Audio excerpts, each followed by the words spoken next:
In all of our clinical practices, we frequently encounter patients with problematic alcohol or drug use. For some, this may be risky alcohol use. For others, it may be alcohol dependence. For still others, it may be prescription drug misuse or intravenous drug use. All too often, we see the results of these behaviors in mortality and morbidity in our patients. You probably have some familiarity with screening, brief intervention, referral to treatment. You probably have incorporated screening, brief intervention, and referral to treatment in your own clinical practice. This video is about precepting learners in this practice. We will present several cases that go over how to precept the learners, students and residents, on delivering screening, brief intervention, and referral to treatment, and some of the opportunities and challenges of doing that. Teaching brief intervention and counseling skills may be new to some faculty members. In this video, we'll be showing you some pointers on how to do this, as well as providing you and your learner resources on brief interventions. We'll also show you ways to improve your learner's self-efficacy. Learners might have run across SBIRT in a lecture, or if they're lucky enough, they might have been able to use a standardized patient, but it's a totally new skill to be able to apply SBIRT into routine care. As a preceptor, I feel like it's really important to respect the efficiency needs of your learner. So a learner might be really fearful about starting to screen for alcohol and substance use because they're worried about opening up a whole new can of worms, in addition to the chief complaint that brought the patient in, their chronic medical conditions, and any other screening that they might be trying to accomplish, like cancer screening. I try to remind the learner that it really doesn't take that long to screen for substance use, and if a patient has a really severe form of substance use disorder, they're probably not going to be able to take care of those other medical conditions until you've addressed the substance use. And it really takes only about 3 to 5 minutes to start that conversation. For those of us who are in primary care, we have the additional benefit of being able to continue that conversation down the road when we see the patient back for follow-up. Now, another issue that comes up is that learners may have biases around alcohol and substance use that they brought because of their own personal history, their family history, or the referral center bias that's created by working in a hospital where there's a really high prevalence of severe substance use disorders. I tell the learners that if they start screening for substance use disorders routinely, they're going to be really pleasantly surprised to be able to pick up on less severe forms of the disease, and that may be more amenable to brief intervention. And for the folks who have really severe forms of substance use disorder, it could be really satisfying to feel like you're dealing with the heart of the issue that's driving that patient's medical and psychiatric problems. Hi, Dr. Spoda. Oh, hi, Eunice. Hi. So I have a 73-year-old woman who was here for a follow-up from the ED over the weekend. She had a mechanical fall and she was complaining of rib pain, and X-ray confirmed one fractured rib, and she has some tenderness. So I'm going to prescribe her Vicodin and ibuprofen and let her know it's going to take about a couple of months for her to feel better. That's good. So why did she fall? She told me that she tripped on her throw rug. Does she have a history of falls? Yeah, actually, she does. She's been to the ED a few times for it, and last year she said she tripped over her cat and fell, and then in the winter she slipped on the ice, fell, and fractured her wrist. Okay, so that's really important additional history that you got. Did you happen to screen her for alcohol and substance use? No, why? Well, it turns out that alcohol and substance use are a common cause of falls. And plus, they interact with a lot of medicines that we prescribe for pain, like the ibuprofen and the Vicodin. Okay, but she's 73. She seems like such a nice little old lady. I mean, I know, but it's really not about whether someone's nice, and people of all ages drink. It's just not a judgment. Okay. I think I remember there's a single question screen for alcohol use. That's the one, use that. And just remember that the safe weekly drinking limits differ for people who are 65 and above. Okay, great. Thank you so much. Good job.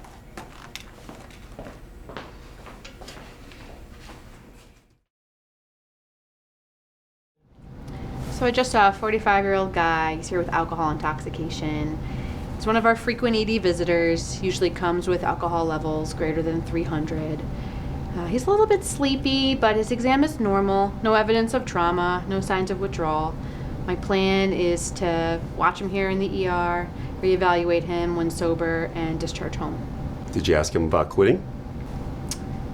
No, I didn't. He comes here all the time. I didn't really think he'd be that interested, and I didn't want to waste either one of our time. Cases like these are tough. They're frustrating, and a lot of times we feel like we're not accomplishing anything. But most people at some point in their life do think about changing, and we can never know when that point or time may be. Even in patients that aren't interested in changing at all, how we ask them about their alcohol use may start a conversation and may get them start thinking about reducing their drinking. I like the readiness ruler. I find it's a nice tool to break the ice and start the dialogue. Have you ever asked a patient like this one, who may not be interested in quitting, where they stand on a 0 to 10 quit scale, with 0 being not interested and not ready at all? Not since medical school. Well, go ask him. And what would you do if he gives you a 1 or a 2? Tell him to come back when he's a 5. When they give you a high number, it does give you an opening.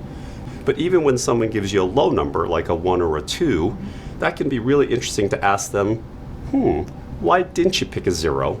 What are some of the reasons why you chose the number that you did? When you do this, it helps both you and the patient understand some of the reasons why they might be interested in changing or quitting. It also may help the patient develop some motivation and confidence to change.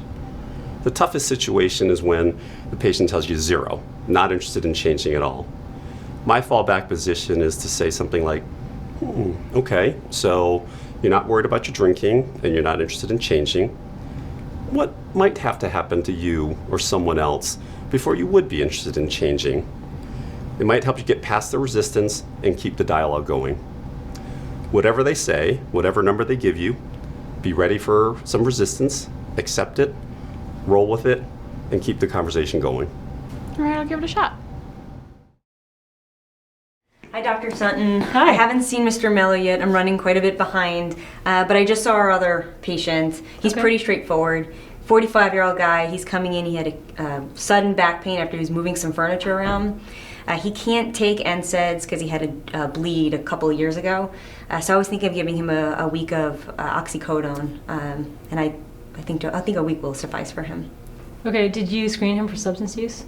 I did, and he's not taking any illicit drugs, but he does use marijuana occasionally. Okay.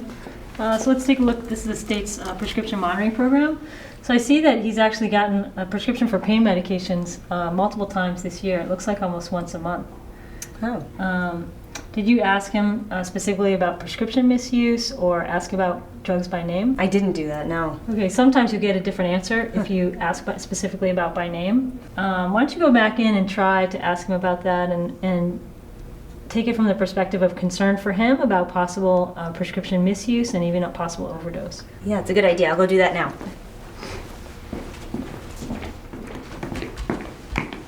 Dr. Sutton, you were right. So he has been using oxycodone once a day, every day, since he had a car crash a few years ago. He gets these medications from other doctors as well as friends.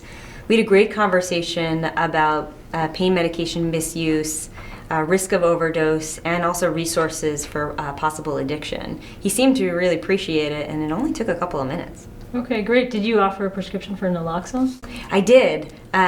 He was very appreciative of that as well, and he said he would tell his partner how to use it and when to use it as well. Terrific. So I just saw a 13-year-old. He fell off his bike. He's wearing a helmet, no loss of consciousness, has an obvious deformity to the right forearm, neurovascularly intact. I'm just waiting on x-ray. Okay, great. And did you screen him for alcohol and drug use? Didn't. He's only 13.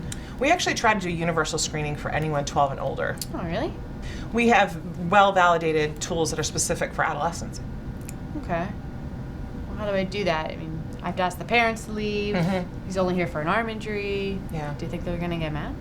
I can understand how that could make you uncomfortable, but we have to let them know that this is part of our natural process and how we care for children. So maybe we can come up with a plan. How do you sort of discuss other things with adolescents, such as sexual history or child abuse? So I usually ask the other family members to leave the room and just tell them that we offer all adolescents an opportunity to speak with us privately. I think that's great because I think that families now expect this. A lot of the pediatricians in the community will have the families step out of the room to have conversations privately with teenagers. So I think you just need to expand that to screening for alcohol and drug use. All right, I'll go screen him. Okay. Dr. Mello, do you remember that patient we had seen earlier who had fallen and hurt his elbow? Oh, yeah. Well, his x-rays were negative, but during the interview I'd screened him for drug and alcohol use. And he mentioned that he binge drinks alcohol and recreationally snorts heroin. I was just wondering what the next steps were for him. Sure, well that's great that you screened him for alcohol and drug abuse. Now what do you know about delivering brief interventions? Well, not very much. I remember some classes from med school that talked about rolling with resistance and developing some discrepancies, something about a readiness ruler, but I don't really remember. Okay, that's a strategy called motivational interviewing, okay? And it has several different steps. Some folks use mnemonics like frames or oars to remember all the steps. We have some resources right in our EMR that kind of go over that. Let me show them to you. Okay.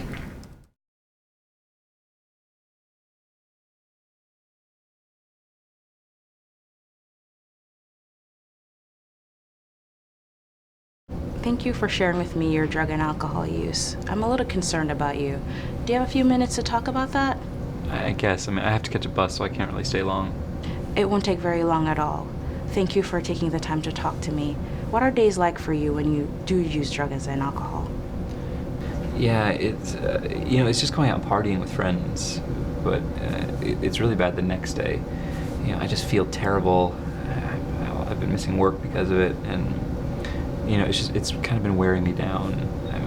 At this point, I'm nervous I might lose my job. That sounds like a lot of stress for you. Have you ever considered doing things differently? Yeah, sometimes. I don't really know. Mostly I just feel like I'm getting too old for it.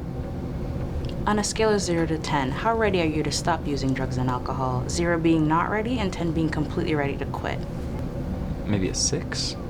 That's great, you're 60% there. Why didn't you choose a 1 or a 2? Mostly my kids. I've got 2 little girls. I need to be doing a better job supporting them. I just need to be there for them. Absolutely. So it sounds like you're ready to consider some new possibilities and ways to change your life. There are some resources that I can offer you, but what can you do right now that can decrease your drug and alcohol use? I mean, I could try avoiding the people who always want to go out and party. And if I do go out, maybe I can set myself a limit, like no more than 3 drinks a night. Sounds like a great start. Yeah? Absolutely. Great, thank you. I don't really have anyone else to talk to about this, so it helps a lot. Sure. Very nice work with that brief intervention. You really demonstrated empathy with talking with that patient. Now make sure you give those goals back to the patient. Write them down on his discharge paperwork. Okay. Also consider giving him a naloxone kit. I think it would really be good for him. Okay.